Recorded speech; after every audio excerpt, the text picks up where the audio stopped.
Hello my dear students and welcome back to the channel. आज के class में हम कंटिन्यू करेंगे अपना कॉर्पोरेट लॉ, जो कि ओडिशा के सेमेस्टर नंबर 2 का पेपर है। बाकी तुम ऑल ओवर इंडिया के अंदर कोई भी यूनिवर्सिटी में क्यों ना पढ़ते हो, तुम्हारे सेमेस्टर्स में जरूर कॉर्पोरेट लॉ या कंपनी लॉ नाम का सब्जेक्ट होगा। दोनों सेम ही होता है, ऑल ओवर इंडिया में सेम सिलेबस है। आराम से हम यहाँ से पढ़ाई शुरू कर सकते हैं। आज का जो टॉपिक होगा वो होगा what is bonus shares and what is right shares. But before we start the video, तुम डिस्क्रिप्शन चेक कर सकते हो। डिस्क्रिप्शन में एक ऐप का लिंक है, उसको डाउनलोड कर लो, रजिस्टर कर लो अपने आप को। वहाँ पे videos, notes, practice questions, exam questions सब कुछ अवेलेबल होगा। एक ग्रुप का भी लिंक होगा, उसको ज्वाइन कर लेना। वहाँ पे टाइमली तुमको अपडेट्स मिलता रहेगा। कोई भी दिक्कत होगा, व्हाट्सएप नंबर भी दिया गया है, तुम उस पर व्हाट्सएप करके छोड़ सकते हो, हम जरूर रिप्लाई देंगे। ठीक है, स्टार्ट करते हैं टॉपिक का नाम। आज का टॉपिक है सबसे पहला इशू ऑफ बोनस शेयर। सबसे पहले समझते हैं बोनस होता क्या है और क्या कॉन्सेप्ट है बोनस का, और कंपनी बोनस क्यों इशू करता है। जैसे कंपनी का सपोज ये बैलेंस शीट है, ठीक है, ये कंपनी के सारे एसेट्स हैं इधर एसेट साइड में, और लाइबिलिटी साइड के अंदर यहाँ पे होगा कंपनी का शेयर कैपिटल, यहाँ पे होंगे कंपनी के रिजर्व्स, फ्री रिजर्व्स, और यहाँ पे होगा कंपनी का आउटसाइड लाइबिलिटीज। अब कंपनी क्या करता है, जब बहुत सारा रिजर्व्स हो जाता है कंपनी के पास, अब कंपनी का रिजर्व किसको बिलोंग करता है? It belongs to the share holders, मालिक लोगों का है रिजर्व सारा। तो कंपनी क्या करता है, इस रिजर्व को कैपिटलाइज करता है। कैपिटलाइज करना मतलब ये जो रिजर्व है ये शेयर होल्डर्स का है, तो इस रिजर्व को ऐड कर देता है किसमें? शेयर कैपिटल में। और हर एक एग्जिस्टिंग शेयर होल्डर्स को जितना शेयर उसके पास है उसके प्रोपोर्शन में उसको कुछ फ्री शेयर्स दे देता है। जैसे फॉर एग्जांपल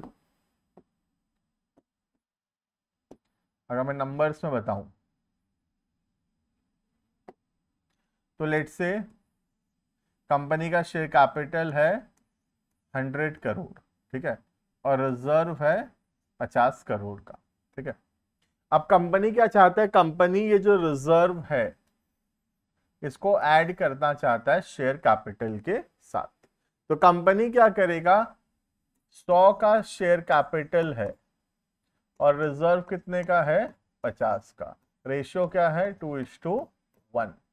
तो हर एग्जिस्टिंग शेयर होल्डर्स को 2 शेयर के बदले कंपनी 1 शेयर फ्री में देगा। तो हर 2 शेयर के बदले 1 शेयर फ्री में मिलेगा। अगर तुम्हारे पास 200 शेयर है तो तुमको 100 शेयर्स और फ्री में मिलेगा। और कंपनी क्या करेगा, इस रिजर्व को हटा देगा बैलेंस शीट से, बैलेंस शीट से रिजर्व हट जाएगा और कंपनी का शेयर कैपिटल कितना हो जाएगा? 150। 100 हट जाएगा, कितना हो जाएगा? 150। तो बोनस शेयर्स में कोई भी पैसा देना या लेना नहीं होता। एसेट साइड में देयर इज नो चेंज, पैसा का कोई चेंजेस नहीं है। सिर्फ कंपनी क्या करता है, अपने रिजर्व्स को कैपिटलाइज करता है by giving free shares to the existing share holders. तो ये जो फ्री शेयर कंपनी देता है, इस फ्री शेयर को बोलते हैं बोनस शेयर्स। तो क्लियर हो गया होगा व्हाट इज बोनस शेयर्स, ठीक है। अब स्टार्ट करते हैं बोनस के रिलेटेड रूल्स रेगुलेशंस को पढ़ना। देखना, when a company does not distribute its profit and reserve fund by way of dividend but retains them, ज्यादा पैसा डिवाइड नहीं किया है, कंपनी अपने पास रखा है, and uses them to pay for the issue of newly fully paid up share, the shares so issued are called as bonus shares। तो company जब रिजर्व को डिस्ट्रीब्यूट ना करके उस रिजर्व को यूज करता है फ्री में शेयर्स देने में, तो वो शेयर को बोलते हैं bonus shares. In other words, issue of bonus share implies payment of dividend in the form of shares instead of cash. तो कंपनी डिविडेंड ही दे रहा है, बट डिविडेंड देने का तरीका अलग है। इस बार कंपनी पैसा नहीं दे रहा, पैसा के बदले फ्री में शेयर्स दे रहा है। जिसको पैसे का जरूरत है शेयर को बेच लो, और शेयर बेचोगे तो तुमको पैसा मिल जाएगा, है ना। Bonus shares are allotted to the existing equity share holders in proportion of their holding. तो जो जितना शेयर रखा है उसके हिसाब से उसको बोनस शेयर्स मिलेगा to the existing share holders. As a result of such shares, the existing holder of equity shares get additional fully paid shares. Free में उनको additional fully paid shares मिलता है। लेकिन क्या सच में फ्री है ये? नहीं, ये तो बेवकूफ बनाने का तरीका है बेटा। रिजर्व किसका था? शेयर होल्डर्स का ही तो था। उसी रिजर्व में से उन्हीं को फ्री में शेयर्स दिया, तो क्या बड़ा बात हो गया? हमारी पैसा से हमको खाना खिलाएगा तो उसका कोई बेनिफिट नहीं है। हम ऐसे थोड़ी बोलेंगे कि हमको फायदा हो गया, हम खाना खाए और हमारे पैसा से ही खाने का पेमेंट किया गया, तो फ्री कहां हुआ? फिर हमारा ही पैसा तो लगा है अल्टीमेटली, राइट। देखना, which have been paid for out of the accumulated profit of the company. कहां से दिया गया है फ्री में? Out of the accumulated profits, and for which they do not have to make any payment. पैसा नहीं देना पड़ेगा, एक बार फ्री में शेयर मिलेगा।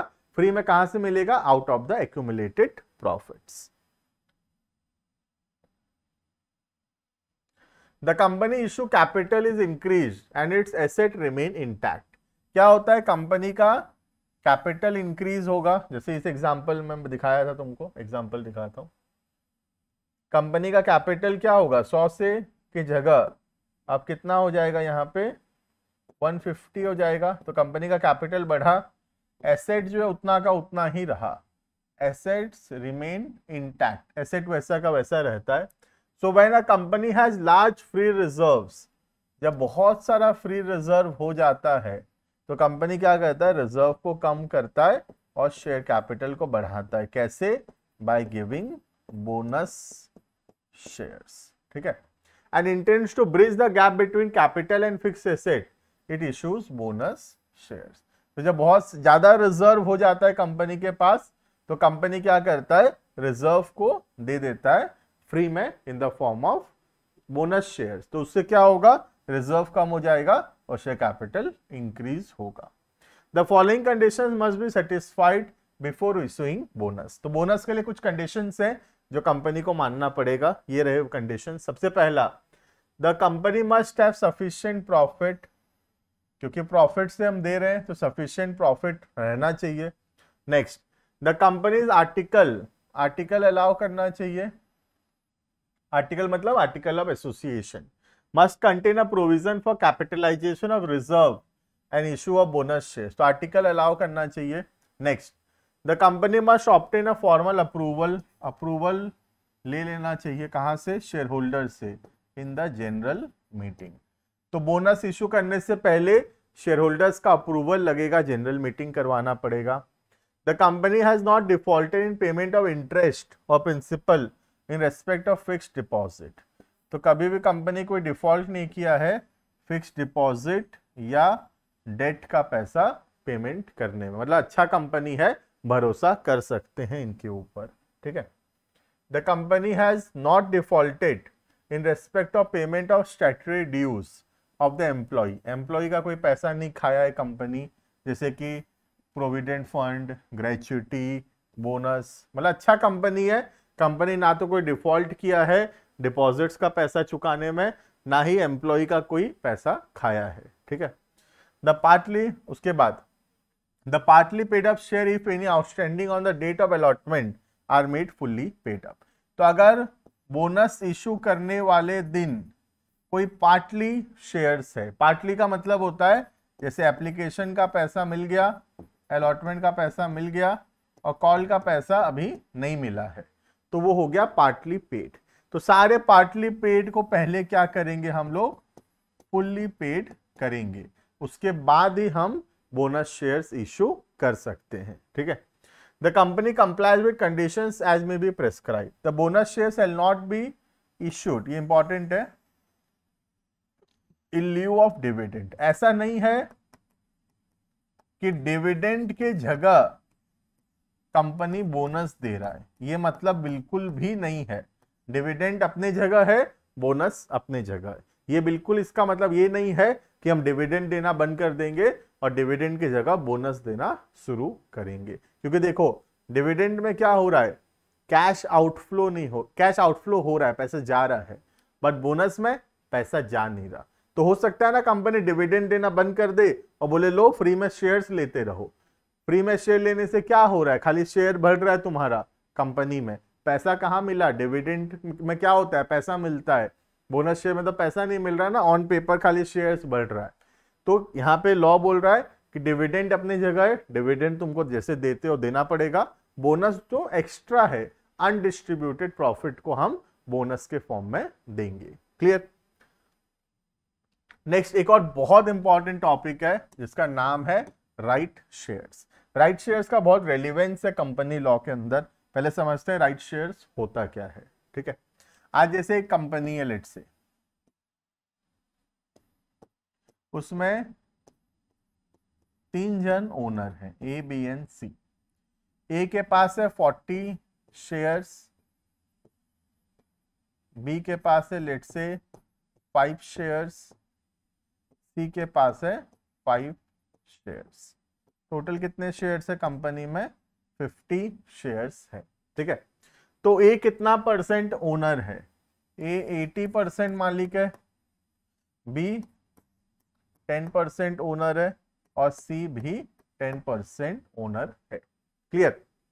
अब कंपनी अगर फिर से नया शेयर इशू करता है, further issue, new issue of shares करता है, लेट्स से कंपनी 50 शेयर नया इशू करता है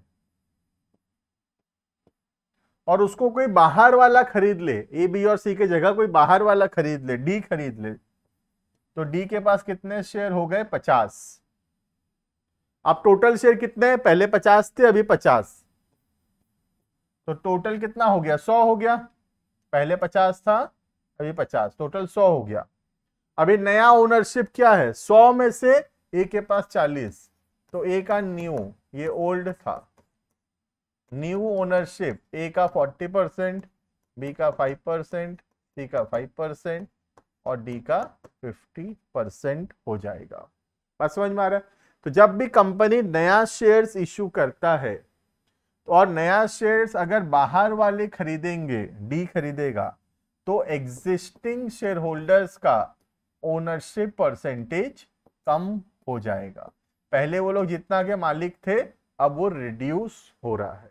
इसलिए कंपनी लॉ पावर देता है एग्जिस्टिंग शेयर होल्डर्स को, क्योंकि वो लोग स्टार्टिंग से शेयर होल्डर हैं, तो अचानक से नया व्यक्ति आकर उनसे ज्यादा मालिक नहीं बनना चाहिए। तो कंपनी सबसे पहले ऑप्शन देगा अपने एग्जिस्टिंग शेयर होल्डर्स को।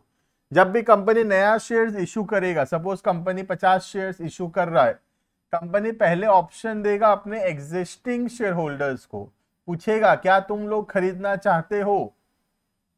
अगर ये लोग खरीदना चाहते हैं तो पहले इनको शेयर्स दिया जाएगा, बाद में आउटसाइडर्स को देंगे। अगर ये लोग मना करते हैं तो हम आउटसाइडर्स को देंगे, वरना पहले अपने एग्जिस्टिंग शेयर होल्डर्स को देंगे।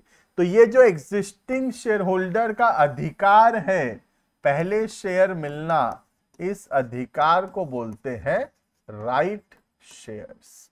बात समझ में आ रहा है। तो कंपनी 50 शेयर जब नया इशू करेगा, पहले ए को बोलेगा कि 50 का 80% 40, तो पहले ए को बोलेगा तू 40 और ले ले अगर लेना चाहता है तो, अगर नहीं लेगा तो मैं फिर बाहर वालों को दूंगा। बी को बोलेगा तू 5 शेयर और ले ले, सी को बोलेगा तू 5 और ले ले। अगर ये लोग ले लेते हैं तो हम बाहर वालों को नहीं देंगे, लेकिन अगर ये लोग मना करते हैं तो फिर हम लोग बाहर वालों को शेयर्स इशू करेंगे। तो राइट शेयर्स बेसिकली एक पावर है एग्जिस्टिंग शेयर होल्डर्स का, कि जब भी कंपनी नया शेयर्स इशू करेगा पहले अपने एग्जिस्टिंग शेयर होल्डर्स को ऑप्शन देगा शेयर्स खरीदने का। अगर वो लोग खरीदते हैं तो अच्छी बात है, नहीं खरीदते हैं तो फिर वो आउटसाइडर्स को सेल करेगा। क्लियर। ये अधिकार को बोलते हैं राइट शेयर्स। देखना, according to section 62 of the Companies Act 2013, when a company proposes to increase its subscribed capital by allotment of further shares, such shares must first be offered to the persons who are the existing holders. तो जब भी company नया share issue करेगा, पहले अपने existing वालों को offer देगा। The first right of existing shareholder is called as right of preemptive.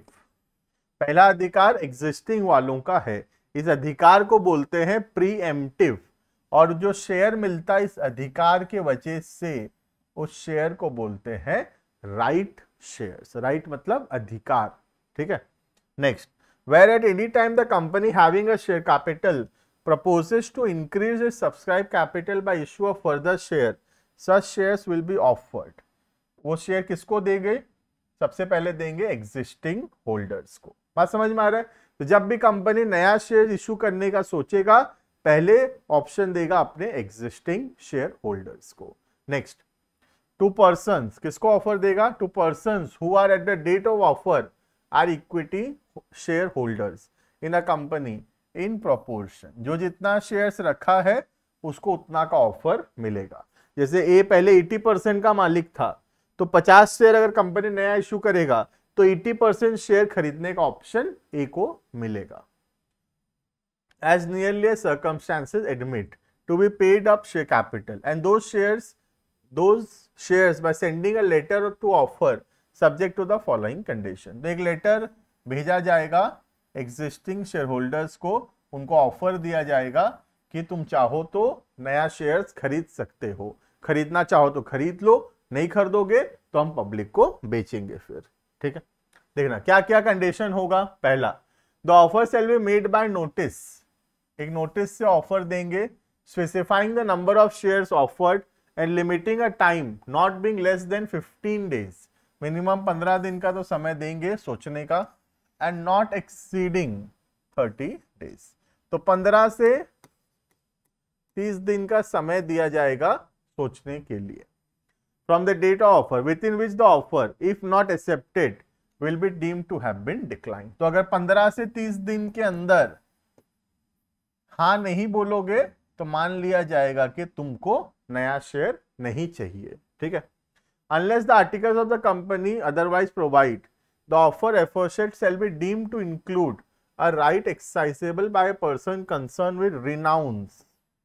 तो आर्टिकल में अगर कुछ नहीं लिखा हुआ है तो राइट शेयर में जिसको राइट मिला है उसके पास ऑप्शन है। क्या ऑप्शन है? रिनाउंस का ऑप्शन है। रिनाउंस मतलब जैसे ए को राइट मिला है कि वो 40 शेयर्स खरीद सकता है, let's say eight 100 rupees.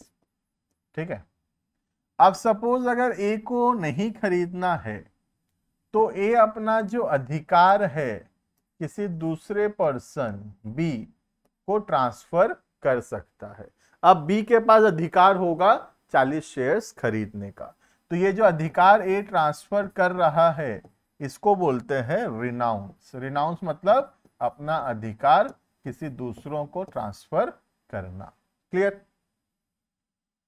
Next, after the expiry of time specified in the notice aforesaid or the receipt of earlier intimation from the person to whom such notice is given that he declines to accept the offer, the board of directors may dispose of them in such manner as they want. ठीक है, तो अगर existing share holder मना करते हैं कि उनको नहीं चाहिए, या फिर वो लोग टाइम से रिप्लाई नहीं करते, 30 दिन के अंदर रिप्लाई नहीं करते, तो अब बोर्ड ऑफ डायरेक्टर्स की मर्जी है, वो जिनको चाहे शेयर्स इशू कर सकते हैं। ठीक है, The provision of section 62 are not applicable in case of increase of subscribed capital of a company.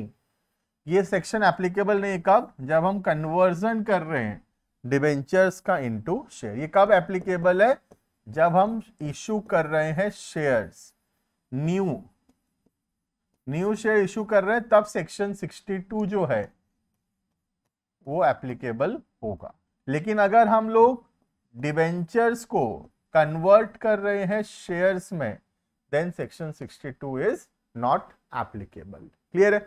This was all about right shares, जो अधिकार देता है एग्जिस्टिंग शेयर होल्डर्स को कि अपना ओनरशिप बचाने का। उनको ऑप्शन मिलता है जब कंपनी नया शेयर इशू करता है, पहले उनको ऑप्शन मिलता है, अगर वो खरीदना चाहे तो खरीद सकते हैं, नहीं खरीदना चाहे तो किसी को अधिकार बेच भी सकते हैं। अगर वो कुछ नहीं करते तो कंपनी फिर अपने मर्जी से उन शेयर्स को किसी को भी इशू कर सकता है। क्लियर है? This was all about what is bonus shares and what is right shares. दोनों का बहुत इंपॉर्टेंस है कंपनीज एक्ट के अंदर, एग्जाम में भी बहुत इंपॉर्टेंट है, श्योरली क्वेश्चन आने वाला है बोनस शेयर्स और राइट शेयर्स के ऊपर। तो अच्छे से पढ़ाई करना, मिलते हैं आने वाली क्लासेस के अंदर। चैनल में नए हो तो लाइक शेयर सब्सक्राइब जरूर से कर लेना। मिलते हैं नेक्स्ट वीडियो में। Thank you and bye bye.